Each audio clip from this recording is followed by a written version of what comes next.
lawyer, a white lawyer in Montgomery. He was a lawyer, a white lawyer in Montgomery. And he represented black people. And he represented black people who couldn't get a white lawyer. who couldn't get any other white lawyer. And his wife was Virginia, His wife was Virginia, and she was an extrovert. and she was an extrovert. He was a kind of quiet guy. He was kind of a quiet guy. When he was called before the House Un-American Activities He was called in front of the House of Un-American Activities to find out whether or not he was really a communist. to find out whether he was really a communist. So is this helping, or should I stop? Yes, yes, Great. yes. Okay, then. Probably hard for your dad, but Okay. we can hear you better. Yeah. He tells the committee, I was never a communist. He tells the committee, I was never a communist. Somebody in the audience says, I remember you when you were a communist. Somebody in the audience says, I remember you when you were a communist. Clifford gets out of his chair. Clifford gets out of his chair.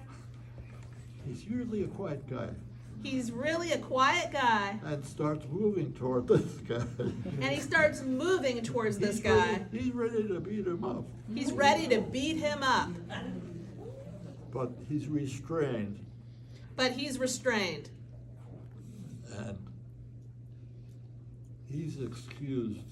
And he's excused. So Cliff got out of it. So Cliff got out of it. I don't know whether he was in the party or not. I don't know whether he was in the party or not, but Who cares? who cares?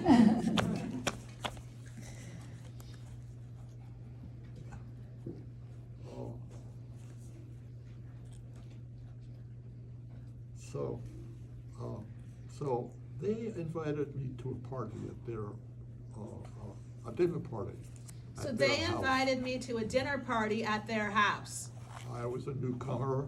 I was a newcomer. I didn't know many people or any people in the South. I didn't know many people or any people in the South. And I was invited to dinner. And I was invited to dinner. And at dinner was a woman who I later learned was Jessica Mitford. Jessica Mitford. Jessica Mitford. At dinner was a woman named Jessica Mitford. You know people, Jessica? She's from Oakland. She's from Oakland, yeah. And her husband was a lawyer here. And people called her by her childhood name, Decca. Dicka? Everyone in her family, all her sisters had a special name. Her name was Decca. So all her sisters had a special name, and her nickname was Dicka. Decca. Decca. Thank you. Yeah. And Decca was a journalist. Decca was a journalist. She wrote a book that some of you may have read. It was about the funeral industry, and it was an expose of all they do to cheat you. She wrote a book that some of you may know. It was about the funeral industry and all the ways they cheat you When you're alive. when you're alive.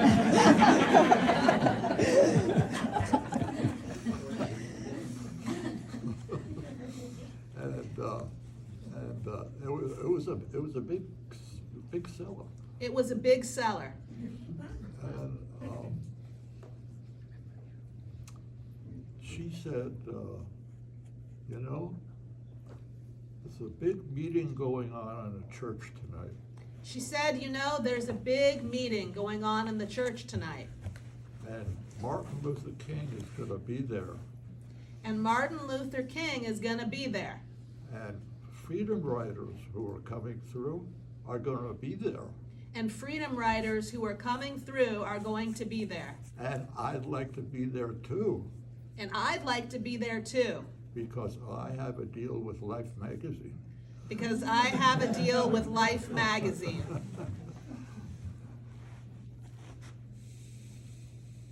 We went. We went. The Durst said, well, would you like to borrow our car, our second car, an old Buick? Who said that? Who said, could you borrow, whose car was it? The Durs. Oh, Durst- the Doors Durst. said, would you like to borrow our second car, a Buick? Yeah, an old one. An old one. It was lucky it was old, because the new one was new. So, we drive down to the church. We drive down to the church A little early. a little early. A small group of white people was starting to congregate, A small group of white people were starting to congregate.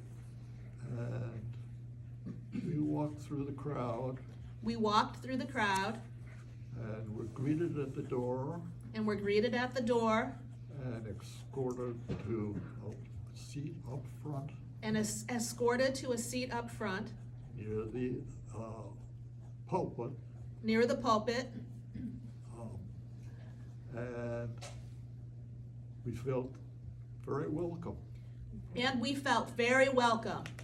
And even though we seemed to be the only white people there, Even though we seemed to be the only white people there.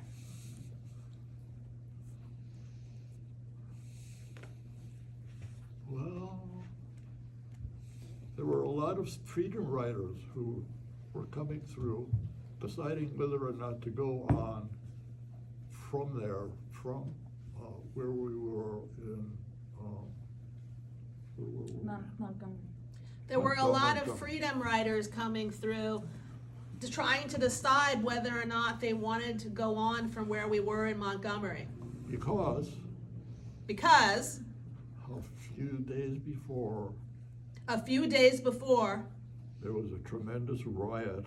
there was a tremendous riot in Montgomery, in Montgomery when a bus from Birmingham came in with freedom riders, when a bus from Birmingham came in with freedom riders, and the freedom riders were attacked. the freedom riders were attacked, Taken from the bus that they were in, taken from the bus that they were in, and mauled. and mauled. Baseball bats, Baseball bats, everything, pipes. everything, pipes. Police were there Police were there, watching. watching.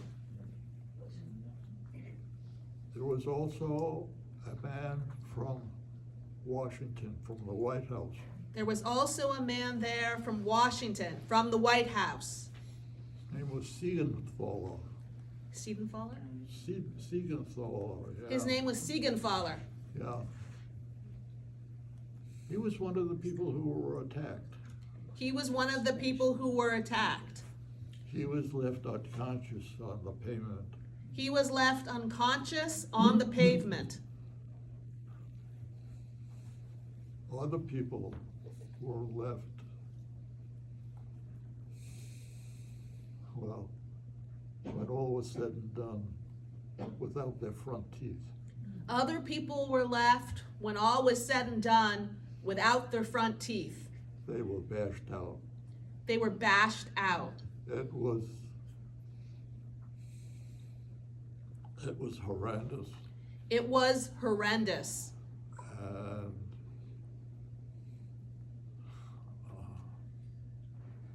nobody was killed, miraculously.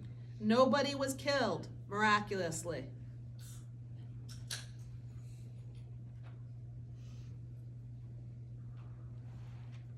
That's one of the reasons why I wanted to be there. That's one of the reasons that I wanted to be there. Not to be attacked, but, Not to be attacked, but to report what I was seeing. but to report what I was seeing.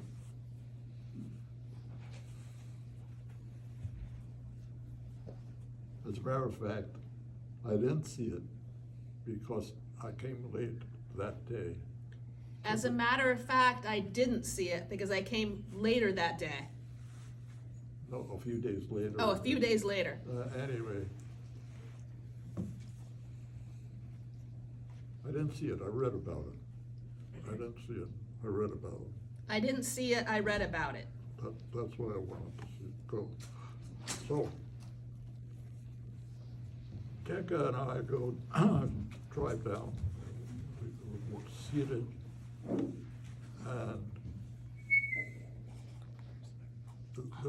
and there's many people, thousands of people, in the Church. chapel. In the church. There were The church. thousands of people in the chapel. It was full. It was full. Kids were there, Kids were there, sleeping on their mother's laps, sleeping on their mother's laps, because there were a lot of speakers. because there were a lot of speakers. A lot of the audience, some of the audience were freedom riders. Some of the audience were freedom riders. They talked. They talked. There were a lot of ministers there. There were a lot of ministers there. They talked. They talked. And the kids were on their mother's laps. And the kids were on their mother's laps, Snoring away. snoring away. But also I noticed But also I noticed something that was ominous. something that was ominous. It was very hot night. It was a very hot night. Some of the windows of the church were open. Some of the windows of the church were open. And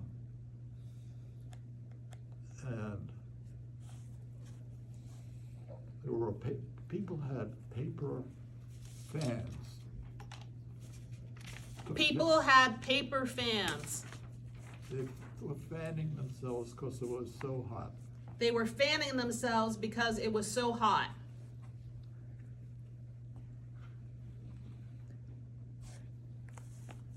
On the fans was written, On the fans was written, was the donor of the fans, paper fans. was the donor of the paper fans, The local mortuary. the local mortuary.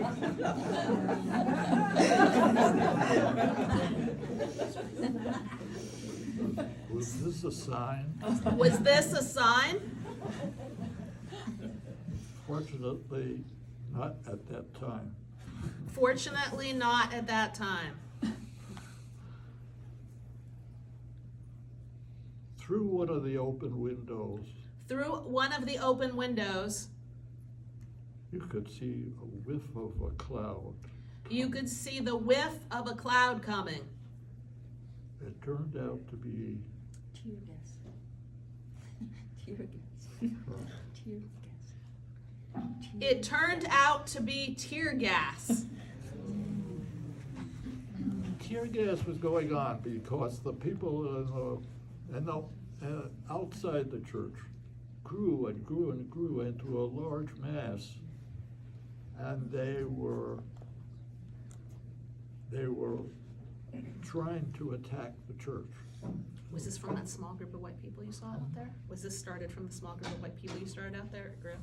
It's okay. Yes, So yes. the small group of white people he had seen outside, Yeah. it grew and grew and grew. Yeah, right. So, And they were there to protest the Freedom Riders no. and Martin Luther King, right? No, they weren't to No? burn the church down. They wanted to attack the people in the church. They were trying to burn the church down and attack the people in the church.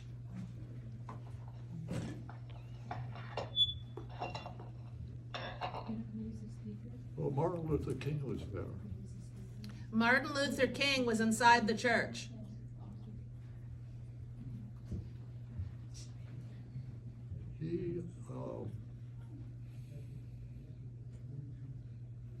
He went outside the church He went outside the church where he saw a group of taxi cab drivers where he saw a group of taxi cab drivers with their taxi cabs. with their taxi cabs. They were getting ready to attack the attackers. They were getting ready to attack the attackers. Martin Luther King went out and discouraged them. Martin Luther King went out and discouraged them. He says, tells them, you're just gonna make the situation worse. Please do not attack. He says, you're just going to make the situation worse. Please do not attack. They didn't. And they didn't get fares, but They didn't get fares, but it worked out. it worked out. So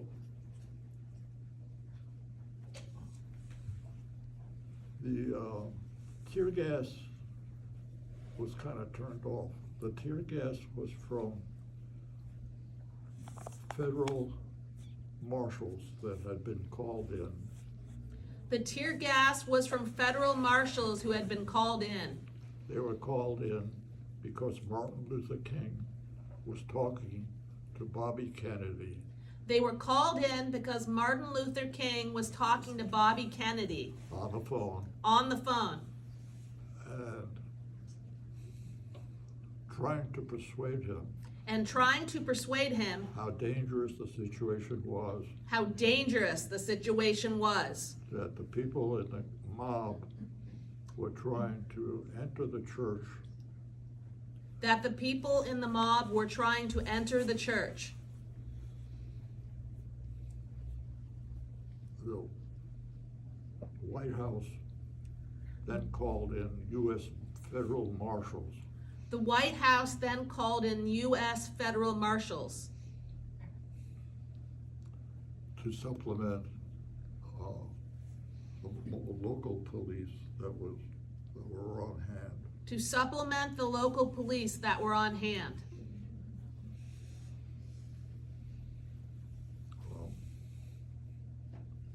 That's where the tear gas came in.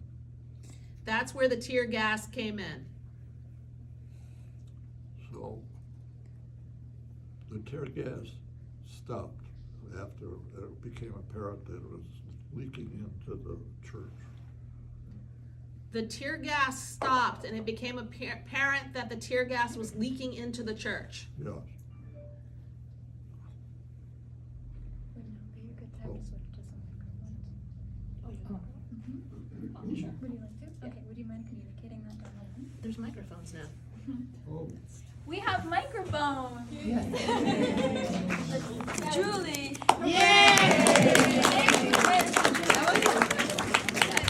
Applause for Julie, applause for Peter, applause for Lynn, applause for everyone for working with and adapting to the circumstances. We now have a microphone for one person and also a second person if we would like to get fancy. I don't. No, okay, let's start with this one. We're going to make sure that the sound and the microphone stay far apart. This is a headset mic. Would you like some help putting this on? No, okay, sounds good, we're all set. I only have my own. No, keep them in, keep them in, yeah. Okay. Dad, do you want me to show pictures of the church and stuff, or just? Sure. Yeah. Okay, are they up here? Yeah, they're in Okay. that slide deck. Great. Hello? Oh, wait, Hello? yeah, keep going, keep going. Keep Am I- going, keep am I going, on? keep going. Yes. You're on, it's good, that's the Here's church. the church. You hear me Yeah, Yeah. good. Yeah, you sound loud and clear. perfectly? Perfectly. Go, more. More? Wait, that's the church. They were in the church. This is Oh. the inside of the church. Right behind you. Oh, Oh my Okay. God. well, that's the end of it. No,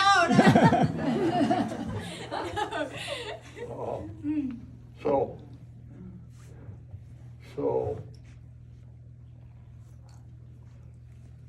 not only the federal marshals, but the governor of Mississippi is persuaded to call out the National Guard. The National Guard is called out, and before long, a big, humping, strong guy walks through the pulpit.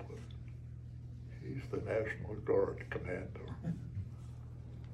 and tells us, we have the situation under control. Don't worry. We're on the scene. And we're gonna control the mob.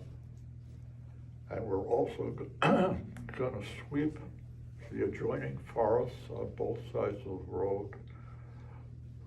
So, because there might be people with guns trying to kill with their guns from the forest. So, unfortunately, he says, we're gonna have to keep you in the church for a while, which turned out to be 4 a.m.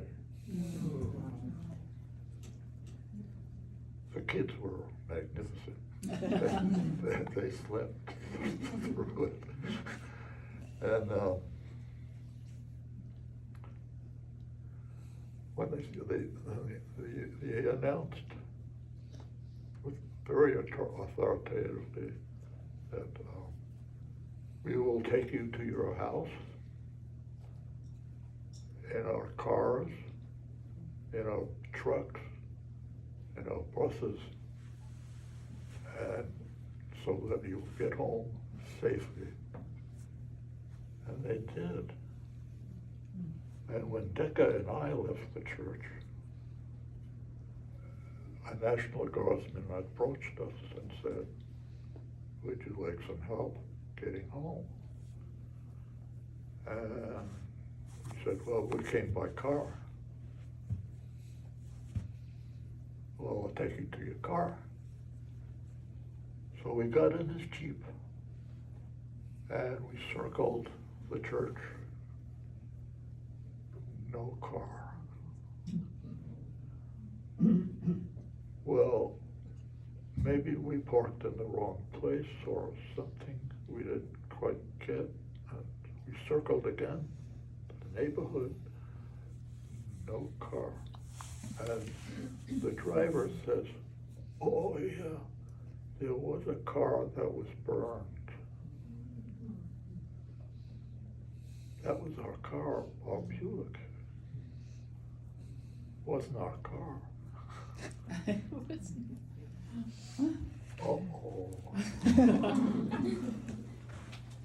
Uh-oh. That's, The keep going. The There's ca- the, I think I have a picture car, of the car was ruined. There it burned. is.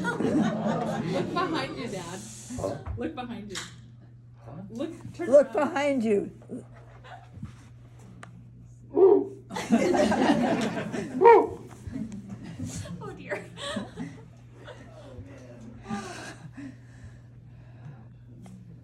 Let's move on. Okay, okay. Well, No, no, she said, the Jeep driver says, a National Guardsman says, I'll take you wherever you want to go. So I was thinking ahead. The National Guardsman is from Mississippi. Is he gonna take us where we wanna go? Or where he wants to go? We don't really know. I asked the driver, well, take us to a downtown hotel. He does. He takes us to a downtown hotel and we get out. We get to our homes and it turns out that Darris got insurance twice. I don't know how they did it, but they got paid twice by two insurance companies for this. And so they made it okay. Peter, right behind you is the picture of the bus station. 2 days. There's the Yeah. Trailways bus station. Oh, yeah. Yeah, I remember that guy. So, we did okay. I felt really bad, because the Darris were not wealthy people. I didn't know about this double thing.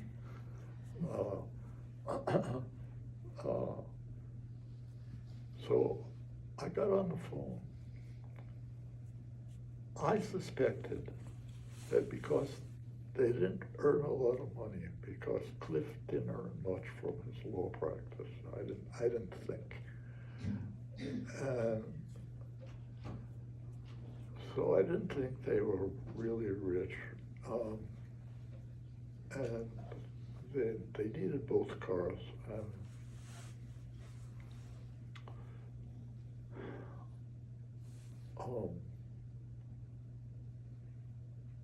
I called up,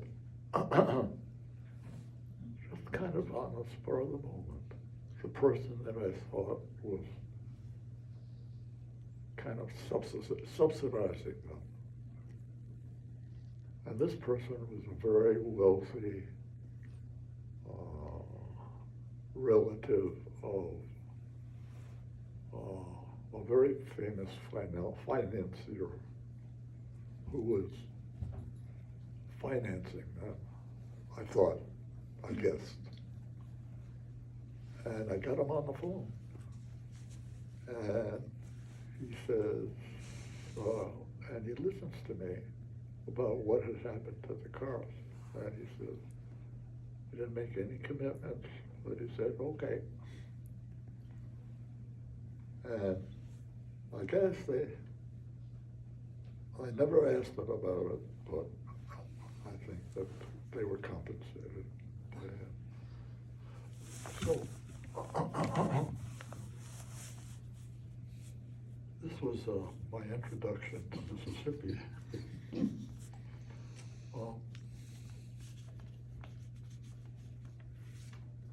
Then we go to how I got to Mississippi in the first place. I got hooked up with a newspaper reporter, the editor of a paper in a small city where I had worked for a short time. And I had written, after the mob scene, I had written an article that some of you have gotten a copy of.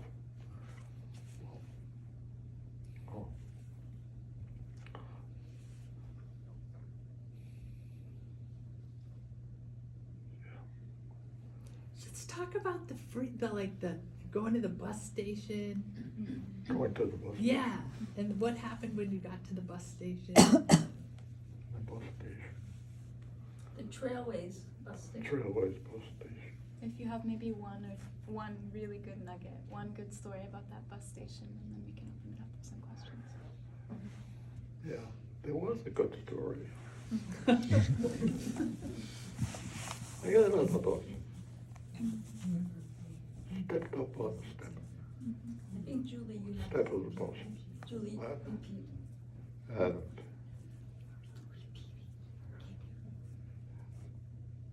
I see this big guy, big, black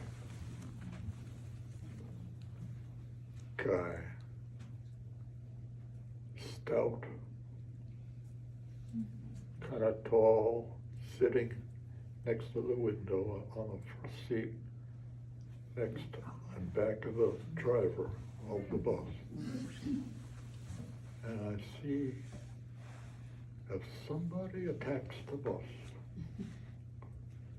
he would be a guy I would want to be behind.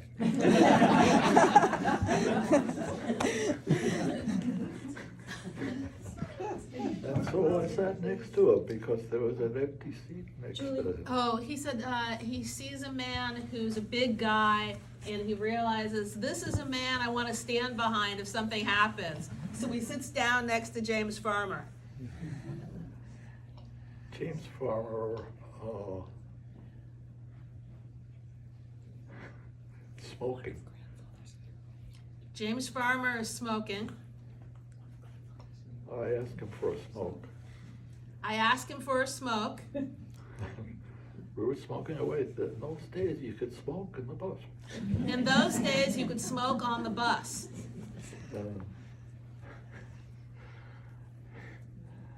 So we have a good conversation, We have a good conversation, and I later learned. and I later learned When he got off the bus on another area, when he got off the bus in another area, he followed a little guy who got off the bus, he followed a little guy who got off the bus, but who wasn't afraid of the mob. but who was not afraid of the mob. He just walked through the mob He just walked through the mob like he owned the place. like he owned the place. And behind him was James Farmer. And behind him was James Farmer. James Farmer knew who to be behind. James Farmer knew who to be behind. So this was a Freedom Rider bus, right? Yeah. So he's talking about one of the Freedom Rider Yeah, buses. yeah. He was a minister. He was a clergyman, but he was. The little man was a clergyman And small. and small. And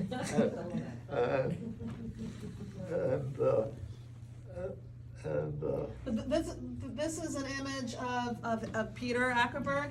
That's him right there with the glasses, and that is the Freedom Rider bus. No, that's the paddy wagon. Oh, that's the paddy wagon? Oh, that's the paddy wagon, sorry.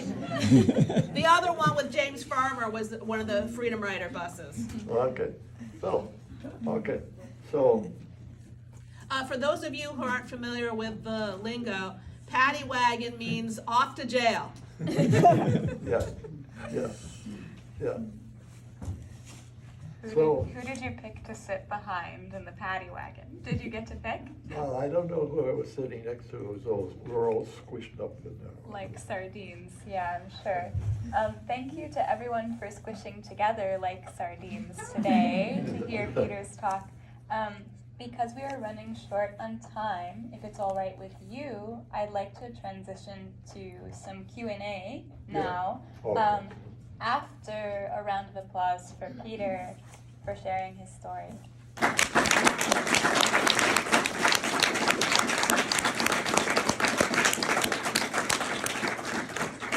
Thank you so much, dear Peter, for sharing parts of your experience. I know that no one evening could ever truly encapsulate everything that you endured and went through on these freedom rides, but I hope that folks here who've gotten to hear from you are inspired to continue their research and learn about your and others' legacy from this time period. My question for you is, for our younger audience members, of whom I see a good number, what advice would you offer the youth of today about courage in the face of repression? I'm gonna start off with the hardball, so nobody else feels scared to ask the big questions. Well, the people who were freedom riders were mostly trained before they got on the bus by the sponsors of Freedom Ride. And they were trained in what's called passive resistance. And that is a way of responding to danger and to conflict. And that is a way of not responding in the same way that you're being attacked. It's to take it and endure it and show that you're committed to your cause. And in that way, not to encourage more violence. And sometimes it works, and sometimes it doesn't.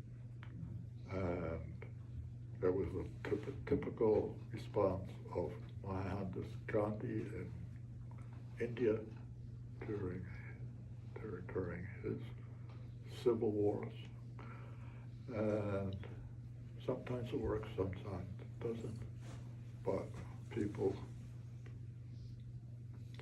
can get very hurt. And there was one fellow who was beaten so badly that he lost his teeth. And when he got home, the police stood by, would not refuse to call an ambulance. And after he got home, I don't know how long afterwards, when he got home, his mother had a stroke and his father died. And he paid for it. And it was a savage thing that Louder, Peter. it was a savage attack, the mob attack. Anyway, any questions? Oh yeah, this is what happened to the bus he was talking about. So what I'm suggesting is that this is an alternative way to respond. And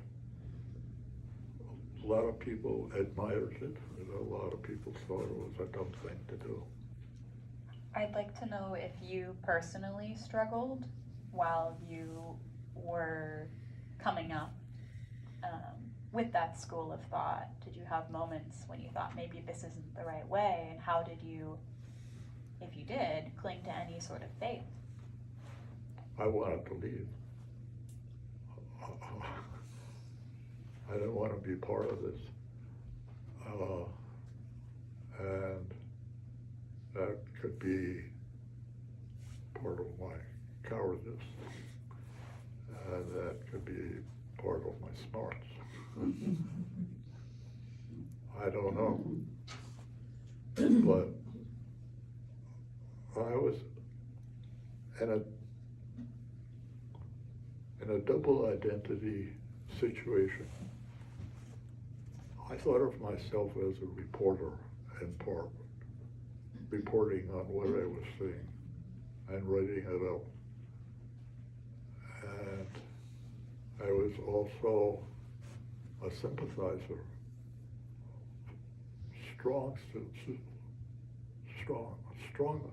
with strong feelings, and being sensitive about what was happening, and disgusted. And I had a funny situation because I was observing, trying to be a neutral reporter and a partisan too. And I had never had the training that the most people on the Freedom Ride had of how to respond. And I didn't know any of them. I didn't have the camaraderie that they had. And so it was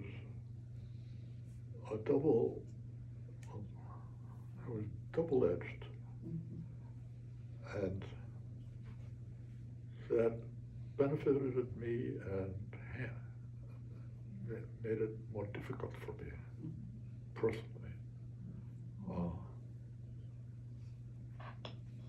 And that was hard.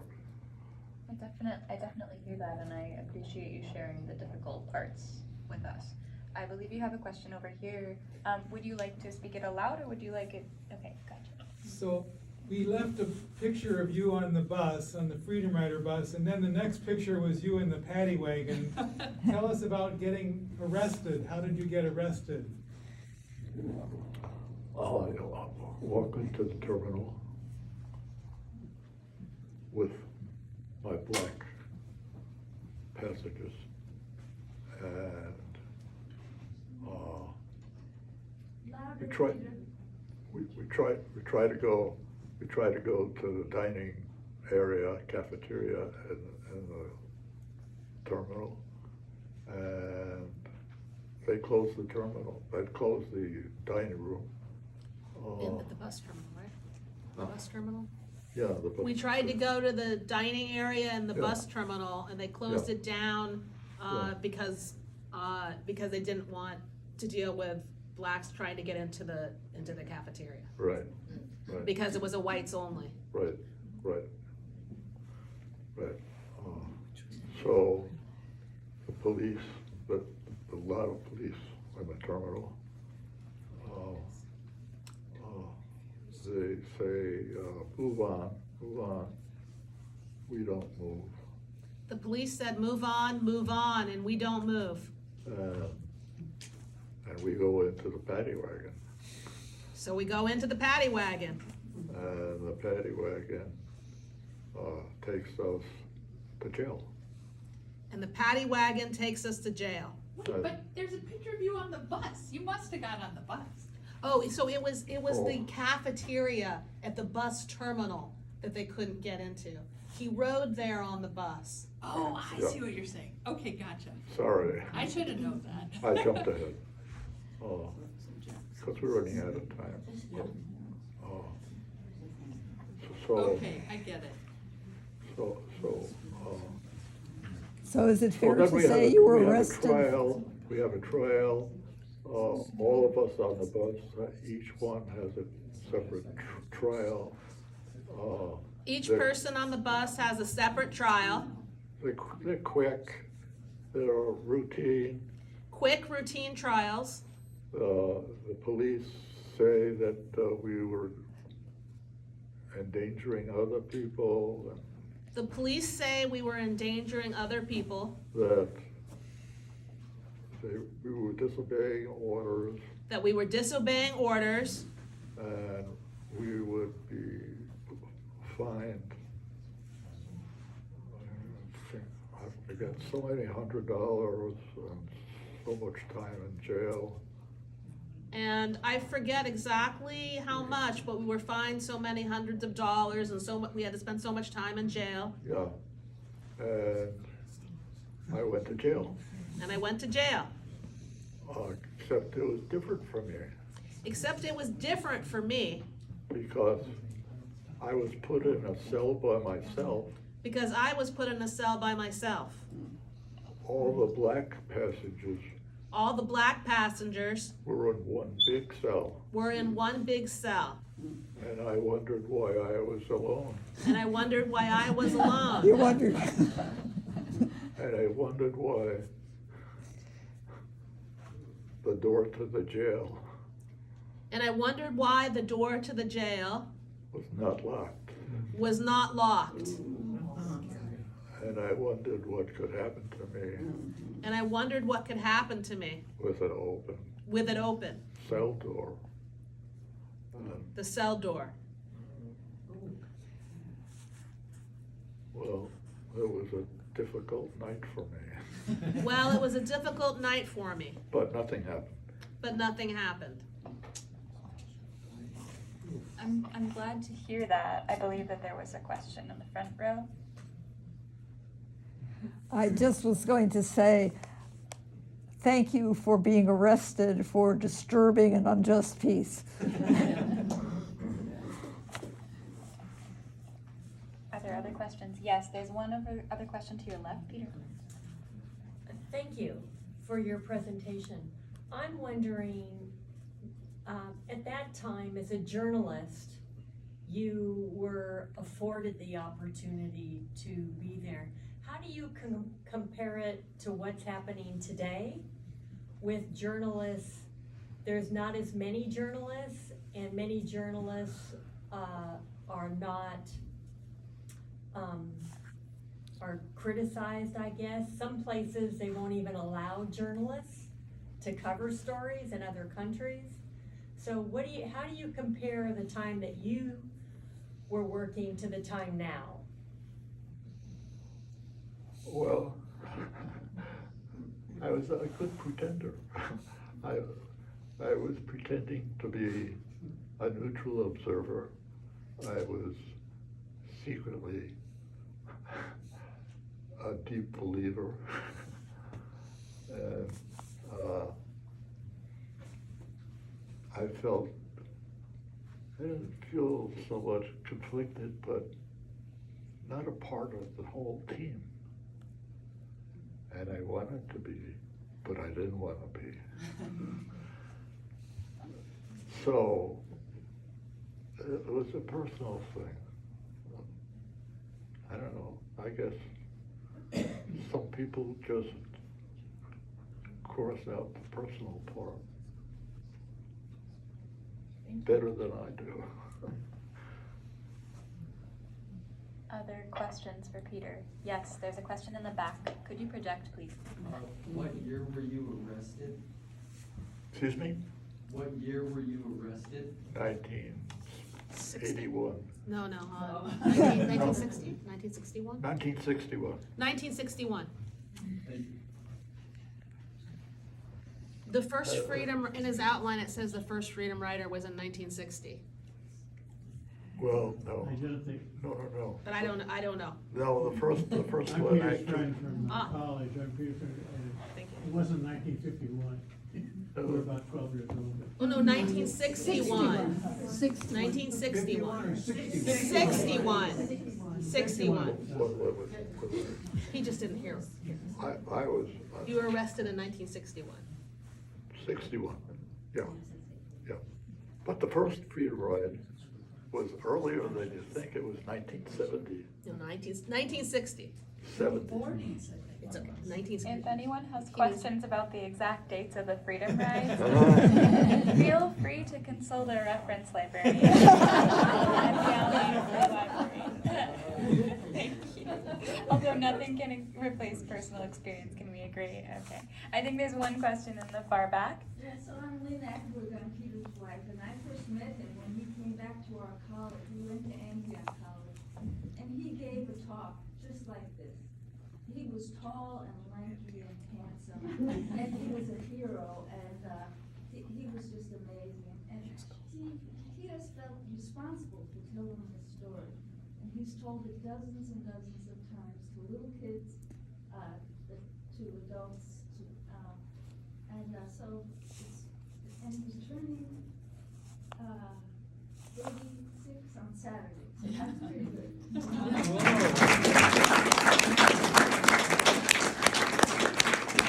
And to celebrate Peter's early birthday, we have a beautiful snack spread in the back, beverages as well. We'd love for people to partake at a certain point, although I want to get to any final burning questions before we adjourn. Yes. I noticed Clarence Thomas. So, a different one. It's a different Clarence Thomas. We have confirmed, we have researched and confirmed. We all guessed that. Yeah. You weren't riding with the Supreme Court Justice Clarence Thomas, were you? Or No, he was on right? that bus. I didn't think so. Oh my God. It is the same John Lewis. Must have been a different place. Definitely the John Lewis, right? Yeah, that was it. John Lewis. It That was is the John John Lewis, that's Lewis. the John Lewis. Yeah. It was John Lewis. Yes. Oh. Star-studded bus. Was there another question nearby in the center? I thought I saw a hand. You saw Don't be me, shy. but it was that question, but also I wanna know who the little guy was that could walk through the mob like that. Yeah. What's that? Who was the little guy that walked through the mob like he owned the place? That, Clergyman. that. James your Farmer. friend- James Farmer. No, James Farmer, walked right, was the big behind. one. I don't think you remember the name, right, the little guy Was it that John James Lewis? Farmer The little walked guy? behind? The little guy? Yeah. He was the minister, his name. And he was a very effective minister too. I can't remember. It was John but- Copeland. Or No. Grady Donald. I don't remember his name. Also, in the church, where you had to be until 4 o'clock in the morning, in the picture, people were smiling. And I'm wondering, was there like a really good feeling in there with the speeches? And then did people get afraid? I mean, they're there with their babies. What was the feeling in the church? It was amazing how calm people were. It was amazing how calm people were. I think part of it was the presence of Martin Luther King. And I think part of it was the presence of Martin Luther King. He made a couple speeches during the whole period. He made a couple speeches during that period. And you just had instinctive reliance on his word. And we just had an instinctive reliance on his words. He was so reassuring. He was so reassuring. Turned out mostly he was right. Turned out mostly he was right. Is that church But still it here? was, I don't know, his voice, his presentation. His voice, his presentation. Felt confidence in him. We felt confidence in him. I had one other thing I was gonna say, if that's okay, I'm dominating things here.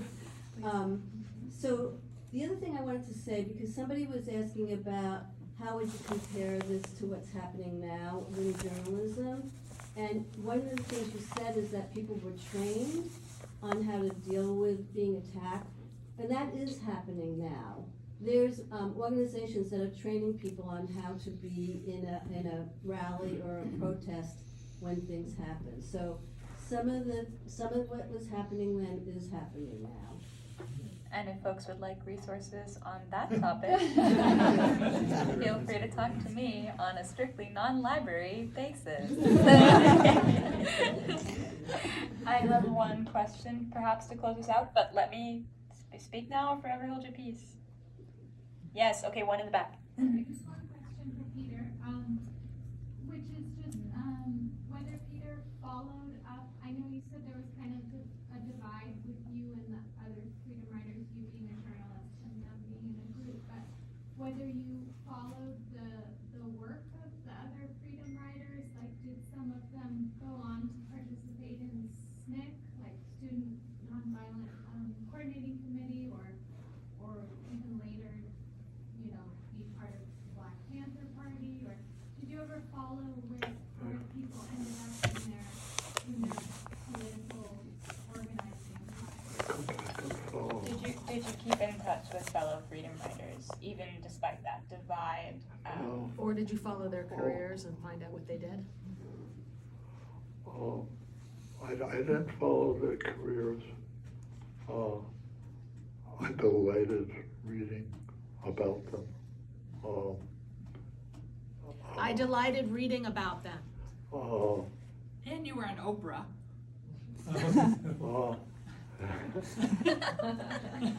One of the nicest things was Oprah had a big celebration for the 50th anniversary in Chicago.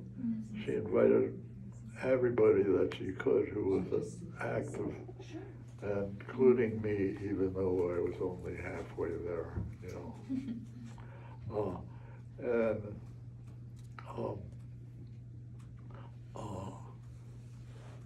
It was a great celebration, and I'm so proud I was part of this historic event, and grateful for it, and grateful I survived.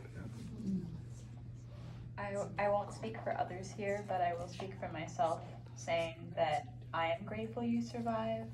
I am proud you are here sharing your story with our patrons.